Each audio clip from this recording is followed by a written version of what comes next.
And welcome back to Marriage Beyond the Veil. Well, it is December, it's the holiday season, and so it's baking season. Okay. And so in baking, especially this time of year, people use different types of sugar. Most people would just go to the store.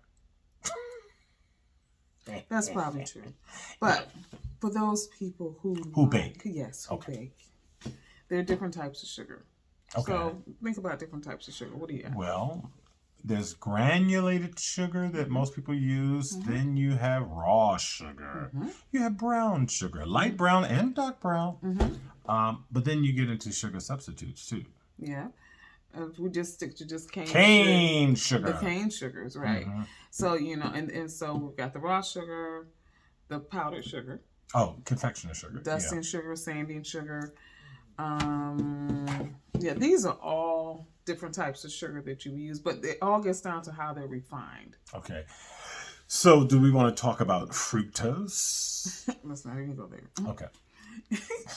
So with the sugars and the refinement of sugar, you use them for different things. Right. And so like the brown sugars tend to have a heavier, deeper taste. Okay. And then you have like the powdered sugar is a light, fluffy one that you just sort of sprinkle on top. Okay. Well, in a love relationship, I often think about the refining of time in a relationship.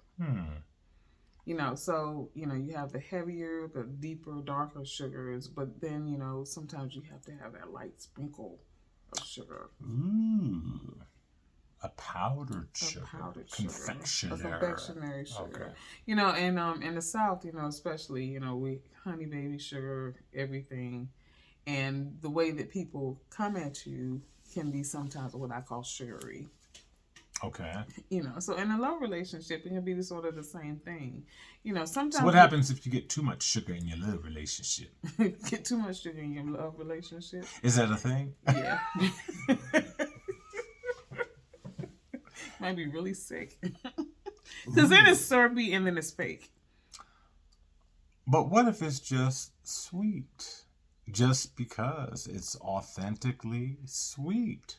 Then I don't think you would have an abundance of sugar. It would just be naturally sweet. We're adding sugar. We're sprinkling. Oh, okay. So are you saying we need sugar added to our relationship?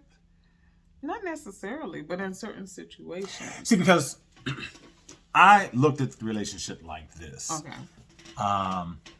And I got this from a mad scientist from high school. Oh, Lord. I'm already frightened and scared. All right, mad scientist. Okay, here we go. Those of you who attended Phelps knows who the mad scientist was. He taught chemistry. He taught all of that stuff. Anyway, on the very first day of class, this is what he said to us. He said, "This is going to be like a tea party. And I'm going to supply all the tea. You get to bring the sugar. So you can make it as sweet as you want, or it can be bitter."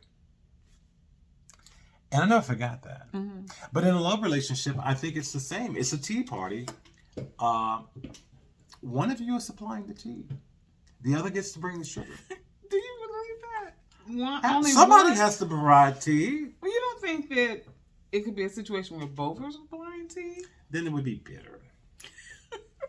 My tea is not bitter. You get a big Robin for that one. Look, my Wendy's crew would know what that is. Yes. Boy, I'm really going back. Yes. Anywho, let's just say the relationship is tea. And you both get to bring sugar. How about that? Okay.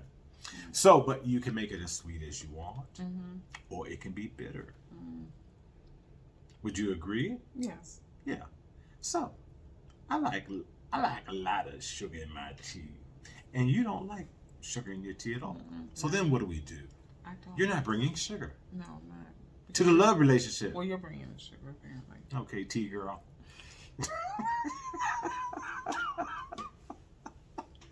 We digress. Get back to your sugar metaphor. I'm confused now. Look, in a love relationship, the relationship is the tea. You each get to bring sugar. So have a conversation about how sweet you want it, because some may like it sweeter than others. But look for the balance. How about that? I'm bringing lemonade. Until tomorrow, if the Lord says the same, I still need that sugar.